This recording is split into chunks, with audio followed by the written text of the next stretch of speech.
Summer heat ను cool shades తో beat చేయండి. Mister opticals mister cool offer up to 75% of in summer glasses. నమస్తే, welcome to Suman TV. నేను మీ సాయి భైరి. ఈరోజు ఒక మహిళ గురించి మనం చెప్పుకోబోతున్నాము.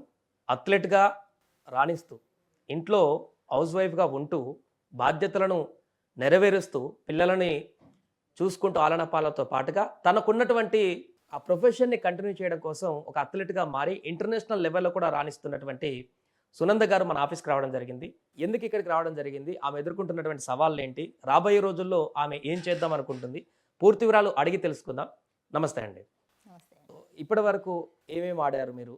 ఇప్పటి వరకు నేను బాస్కెట్బాల్ ఆడాను, అలాగే స్పోర్ట్స్లో అథ్లెటిక్స్ వచ్చేసి రన్నింగ్, షార్ట్ పుట్ ఆడాను సార్. మెరిట్ సర్టిఫికేట్స్ వచ్చాయి sir. First place running, shot put. So ఇప్పుడు మీ మెడలో ఉంది అది ఇంటర్నేషనల్ అన్నారు కదా, ఎక్కడ? అవును సార్, ఇంటర్నేషనల్ థాయిలాండ్లో ఆడాను. ఎప్పుడు? రీసెంట్గా April 17th to 28th వరకు జరిగాయి సార్. Last month. మన లాస్ట్ మంత్. ఓకే. అంటే మీరు అంటే ఈ ఏజ్లో కూడా ఇంట్లో పిల్లలు, భర్త ఇవన్నీ చూసుకుంటూ కూడా ఎందుకు మళ్ళీ ఇంకా ఈ అథ్లెట్లో కొనసాగాలని చెప్పేసి అనిపించింది మీకు? ఫస్ట్ బాస్కెట్బాల్ ప్లేయర్ సార్ నేను. బిఫోర్ చిన్నప్పటి నుంచి నాన్న ఎంకరేజ్మెంట్తో అంటే పక్కన వాళ్ళు బయట వాళ్ళందరూ డిస్కస్ చేస్తూ ఉన్నా కూడా నాన్న మటుకు వద్దు అనకుండా ఎంకరేజ్ చేస్తూనే పంపించినాడు. అప్పుడు నేషనల్స్ ఆడాను. తర్వాత ఆఫ్టర్ మ్యారేజ్ వచ్చేసి ఇంకా నేను గేమ్ వెళ్ళలేకపోయాను. ఎందుకంటే బాబు పుట్టాడు, నేను ఇంకొకరి చేతిలో బాబును ఇవ్వలేక నేనే చూసుకోవాలా నా బాబును అని చెప్పనేసి అదొక మైండ్ సెట్తో అట్లాగనే ఒక 20 years గడిపేశాను సార్. ఇప్పుడు ఇంకా బాబు పెద్దగా అయిపోయాడు, తన వరకు తను చేసుకుంటున్నాడు. ఇంకా నా కెరియర్ నేను చూసుకుందాము అనేసి మా హస్బెండ్కు చెప్పాను, ఇట్లా వెళ్ళాలనుకుంటున్నాను, అథ్లెటిక్స్ రన్నింగ్ అవి చేస్తాను నేను అని చెప్పాను. ఆయన కూడా ఓకే అని ప్రోత్సహించాడు సార్. అంటే ఇప్పుడు సెకండ్ ఇన్నింగ్ స్టార్ట్ చేసినారు మీరు? చిన్నప్పుడు చిన్న ఏజ్ లో అయిపోయింది, ఇప్పుడు సెకండ్ ఇన్నింగ్ లో స్టార్ట్ చేసి రాణిస్తున్నారు నేషనల్, ఇంటర్నేషనల్.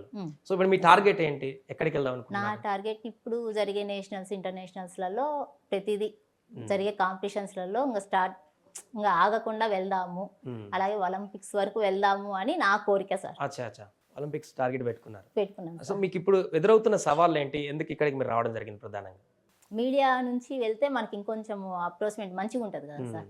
మిగతా మహిళలకు ఇన్స్పిరేషన్ కలిగేలా. ఎందుకంటే ఈ మధ్యలో ఉన్న ప్రగతి గారిని కూడా చూసాము, సినిమా స్టార్ ఉన్నటువంటి ఆమె కూడా ఎవరు ఊహించలేదు, తన వెయిట్ లిఫ్టింగ్ లో తను కూడా ఛాంపియన్ అయిపోయింది. సో ఇలా చాలా మంది ఉమెన్స్ అందరు ఇంట్లో ఉన్న వాళ్ళు కూడా ఇలా కూడా చేయొచ్చు అనేటువంటి విషయం చాలా మందికి అర్థమైంది. ఇప్పుడు మిమ్మల్ని చూస్తుంటే కూడా అదే అవుతుంది. సెకండ్ ఇన్నింగ్స్ లో మీరు ఇంట్లో ఆ పనులు చేసుకుంటూ కూడా మళ్ళీ ఈ స్పోర్ట్స్ లోకి రావడం అనేది. ఇప్పుడు నేను ఇంట్లోనే ఉంటే ఎవరికి తెలియదు సార్. ఇప్పుడు మీ మీడియా పరంగా అయితే మొత్తం దేశం మొత్తం చూస్తారు. అంటే చాలా మంది మహిళలు అదే అనుకుంటారు, ఆల్రెడీ పిల్లలు ఉన్నారు, ఆల్రెడీ 40 దాటిపోయాము, ఇంకేం చేస్తామని చెప్పేసి అనుకుంటారు. సో మీలాంటి వారు ఇంకా ఇలా లైమ్ లైట్ లోకి వస్తున్నప్పుడల్లా వాళ్ళకు కూడా చేయొచ్చు మనం కూడా అనేటువంటి. సో మీరు ఎక్కడ ఉంటారండి? మేము మెహదీపట్నం. మెహదీపట్నం ప్రాపర్ ఎక్కడ? ప్రాపర్ వచ్చేసి బేస్తవారిపేట. ఎక్కడ? కడప మార్కాపురం డిస్ట్రిక్ట్, బేస్తవారిపేట. నాన్న వాళ్ళు వ్యాపారం నిమిత్తం వచ్చేసి కడపకు వచ్చేసారు. అప్పుడు నాకు 3 years. ఇంకా 3 years నుంచి నేను ఒక 25 years వరకు నేను కడపలోనే ఉన్నాను. నా స్టడీస్ అంతా కడప. ఆఫ్టర్ మ్యారేజ్ హైదరాబాద్ వచ్చేసాను. హైదరాబాద్ నుంచి ఇప్పటి వరకు ఉన్నాను, మెహదీపట్నంలో ఉన్నాను. సో ఇప్పుడు అథ్లెట్లో స్పెషలైజేషన్ ఏంటి మీది? అథ్లెట్లోనా? Running sir. రన్నింగ్ అంటే 100 meters, 400 meters, 200 meters. ఇప్పుడు మొన్న లాస్ట్ మంత్ ఆడిన ఇంటర్నేషనల్ అది 200 meters, 400 meters. ఓకే. సో అప్పుడు అక్కడ ఇంకెవరెవరు వచ్చారు మనకు మీతో పాటు? మనకు వచ్చేసి వేరే అదర్ కంట్రీస్ వాళ్ళు వచ్చారు సార్. థాయిలాండ్ వాళ్ళు, జపాన్, UK వాళ్ళు అలా వచ్చారు సార్. ఓకే. ఇప్పుడు నెక్స్ట్ మీకు మళ్ళీ ఎప్పుడు ఉంటాయి గేమ్స్? మళ్ళీ నెక్స్ట్ జనవరిలో ఉండొచ్చు అనేసి అంటున్నారు సార్. ఇంకా ఫర్దర్ డీటెయిల్స్ అయితే నేను తీసుకోలేదు. అంటే 40+ అట్లా ఆ డిపార్ట్మెంట్ లో ఒలింపిక్స్ లో ఉంటుందా? ఉంటాయి సార్. అచ్చా. ఇప్పుడు మన నెక్స్ట్ ఒలింపిక్ లోకి వెళ్ళడానికి టార్గెట్ పెట్టుకున్నారు. ఆ రకంగా కసరత్తు చేస్తున్నారా మరి? చేస్తున్నాను సార్. అంటే ఇక్కడ ఎవరైనా కోచ్లు కానీ మీరు వాళ్ళని ఎవరిని అప్రోచ్ అవ్వలేదు సార్. మా హస్బెండే బ్యాక్ బోన్ అంతా ఆయనే కోచ్, ఆయనే మార్నింగ్ గ్రౌండ్ తీసుకెళ్తున్నాడు. తీసుకెళ్లేసి టైమర్ సెట్ చేసుకుంటున్నాడు.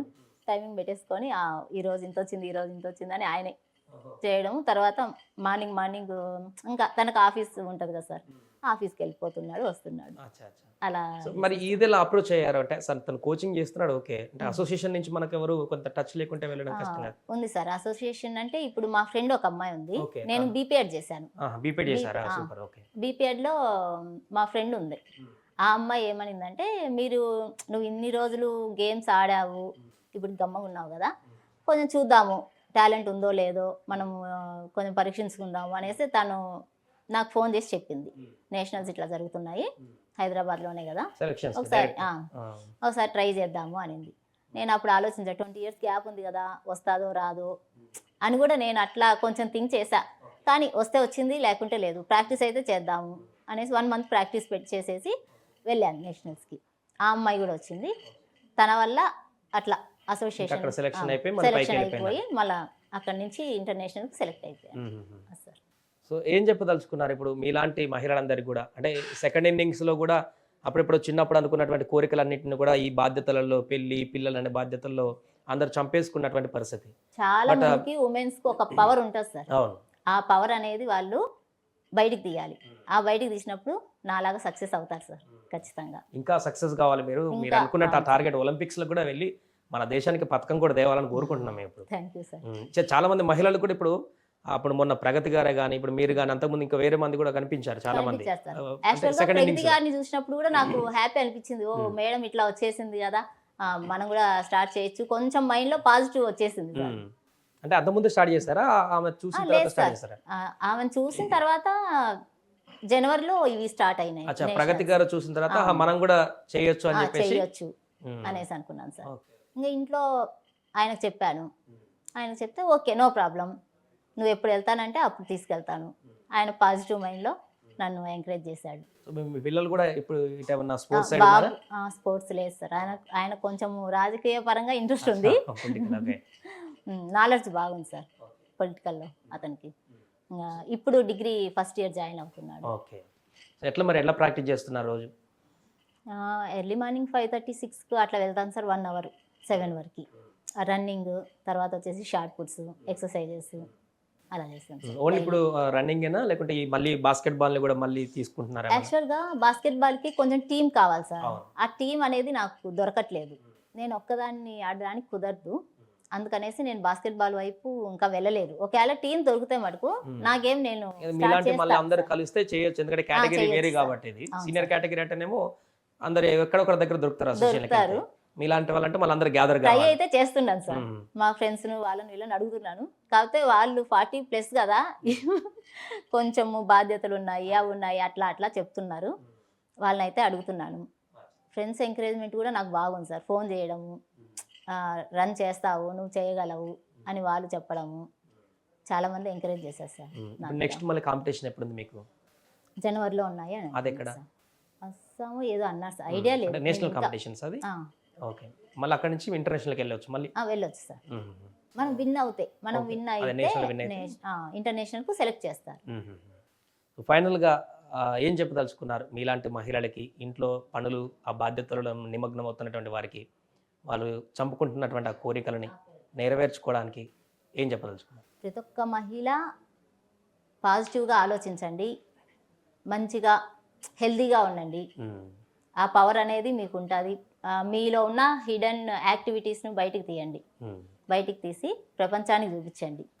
రైట్ సునంద గారు, థ్యాంక్ యూ సో మచ్. అది భర్తకి భార్యగా, ఒక పిల్లడికి తల్లిగా, ఇంట్లో బాధ్యతలను నిర్వర్తిస్తూ తను చిన్నప్పుడెప్పుడో ఉన్నటువంటి ఆ స్పోర్ట్స్ ఫీల్డ్ని మళ్ళీ సెకండ్ ఇన్నింగ్స్లో మొదలుపెట్టి, ప్రగతి గారు లాంటి వారిని ఇన్స్పిరేషన్ తీసుకొని మళ్ళీ సెకండ్ ఇన్నింగ్స్లో ఇప్పుడు మొదలుపెట్టి నేషనల్ ఇంటర్నేషనల్ కూడా ఆడుతూ ఇప్పుడు ఒలింపిక్సే టార్గెట్గా పెట్టుకున్నటువంటి సునంద గారికి ఆల్ ది బెస్ట్ చెప్తూ రాబోయే రోజుల్లో మన దేశానికి పథకాలు కూడా తీసుకురావాలని కోరుకుందాం. సో సునంద గారిని చూసిన తర్వాత చాలామంది మహిళలు కూడా మీ యొక్క కోరికలను చంపుకొని ఇలా ఉన్నటువంటి ఇంట్లో ఉన్నటువంటి వారికి, ఇంకా మేము ఏం చేస్తామని అనుకునేటువంటి వారికి, ఇలాంటి వాళ్ళని చూసిన తర్వాత మీకు కూడా అలాంటి కోరికలు కానీ లేకుంటే ఆసక్తికరం ఉంటే ఖచ్చితంగా మీరు కూడా చేయగలరు, మీరు కూడా చేసి చూపించగలరు, మన దేశానికి పేరు కూడా తీసుకురాగలరు. కాబట్టి మీరు కూడా ఇన్స్పైర్ అయ్యి మన దేశానికి కానీ లేకుంటే మీకులో ఉన్నటువంటి కోరికలన్నీ కూడా తీర్చుకోవాలని కూడా కోరుకుందాం. And once again all the best చెప్దాం సునంద గారికి. వచ్చే ఒలింపిక్స్లో ఖచ్చితంగా తను వెళ్ళి మన దేశానికి పథకం తీసుకురావాలని. ఆల్ ది బెస్ట్ అండి. Thank you sir.